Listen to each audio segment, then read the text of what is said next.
The Haunting of the Stanley Hotel. Part 1. The Invitation to the Unseen. Alice, a young and ambitious writer, had always been fascinated by the unexplained. She lived for the stories that made your skin crawl, the kind that echoed through the empty halls of haunted mansions and whispered in the winds of long-forgotten places. It was in her blood to explore the dark, the mysterious, and the downright terrifying. But this time, she had something more than just curiosity. She had a mission. Alice was in need of inspiration for her next horror novel, and the Stanley Hotel was rumored to hold more stories than she could ever imagine.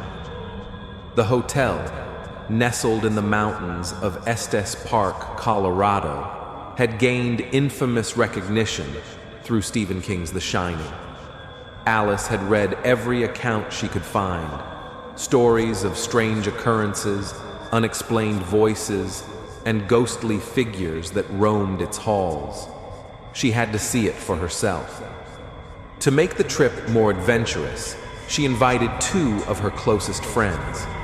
John, a psychology professor who specialized in paranormal phenomena, and Sarah, a photographer with a love for capturing the eerie, decided to join her. They were skeptical, but intrigued. After all, they didn't believe in ghosts, or at least, they thought they didn't. As they arrived at the Stanley Hotel, a cold, unsettling breeze seemed to greet them. The hotel stood ominously against the twilight sky, its towering structure casting long shadows across the grounds. They were greeted by a strange old man, the hotel's caretaker, who offered them a tour of the hotel. His weathered face seemed almost too serene, too calm, for a place with such a dark history.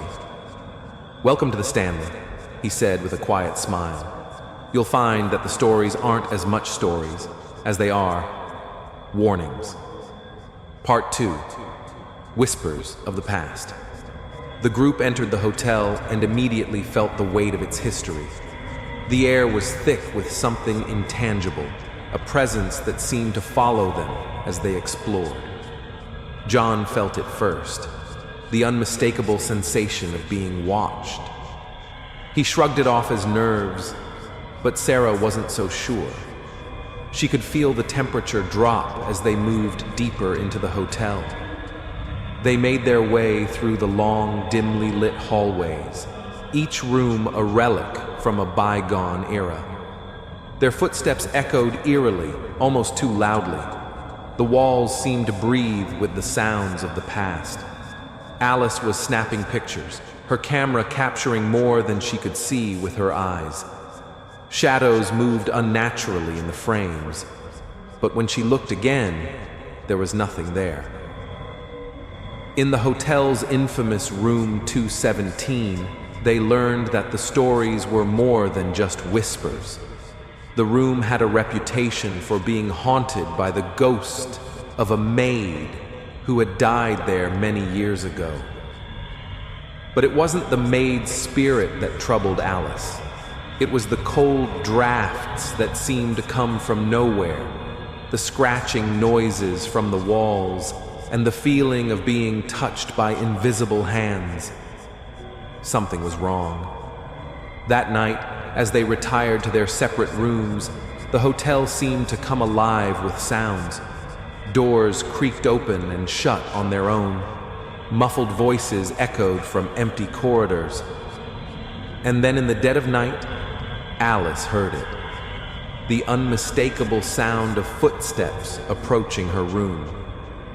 But when she opened the door, the hall was empty. She wasn't alone here.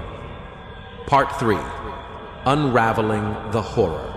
The next day, things took a more sinister turn. As Alice sat down to write, her pen seemed to move of its own accord, scrawling words on the paper that made no sense. John, meanwhile, was increasingly disturbed by the unexplained activity. The hotel's haunted history began to feel all too real. He set up cameras to capture the paranormal events. But when he reviewed the footage, he found something terrifying. Shadowy figures walking through the walls, whispering voices caught on tape. Sarah, too, began to notice strange occurrences. Her photos, once filled with clear, sharp images, were now filled with flickering shadows and distorted faces. Something malevolent was growing stronger in the hotel, and they could feel it closing in on them. Determined to understand what was happening, Alice delved deeper into the hotel's history. She uncovered a story of a man named Floyd Stanley, the hotel's original owner, who had vanished under mysterious circumstances. It was said that his soul had never left, and that his anger had twisted the very foundation of the hotel into a portal for darker things. As Alice pieced together the truth, she realized that the ghosts weren't just haunted spirits. They were trapped, cursed to roam the hotel for eternity. The more they investigated, the more the hotel's true nature revealed itself. The halls seemed to shift and distort, the walls closing in on them. Shadows whispered their names. John, now visibly terrified, claimed to see figures in the mirrors that weren't there. The hotel's power was growing, feeding off their fear. Part 4. The final confrontation. That night, they made the mistake of venturing into the basement, a place they had been warned to avoid. As they descended into the darkness, a low, guttural growl echoed from deep within. Suddenly, the door slammed shut behind them, trapping them in the pitch-black abyss. They heard a voice, not from any of them, but from the very walls themselves. "You should never have come." The temperature dropped to an unbearable chill. The shadows began to writhe around them, and then they saw him. Floyd Stanley appeared before them, his face twisted in anger and sorrow. His ghost was not the peaceful specter they had imagined, but a vengeful entity, determined to drag them into the depths of his hell. In a desperate attempt to escape, Alice, John, and Sarah fought back with everything they had. But Floyd's power was too much. The very walls seemed to close in on them. Just as all hope seemed lost, Alice screamed, "We're not afraid of you!" Suddenly, the hotel's ancient foundation shook, as if the spirits themselves were rejecting Floyd's presence. The lights flickered, and for a moment, everything went silent. The hotel was no longer an unholy prison. It was free, but not all of them would make it out. Part 5. Aftermath. Alice and Sarah managed to escape, though John was never seen again. They returned to their homes, shaken to the core, but alive.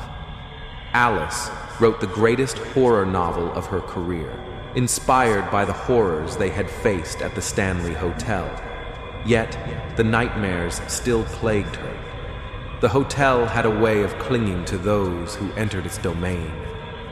No matter how far she went, she could feel its cold fingers reaching for her. And somewhere, deep in the mountains, the Stanley Hotel still stands, waiting for the next soul brave enough to face its horrors.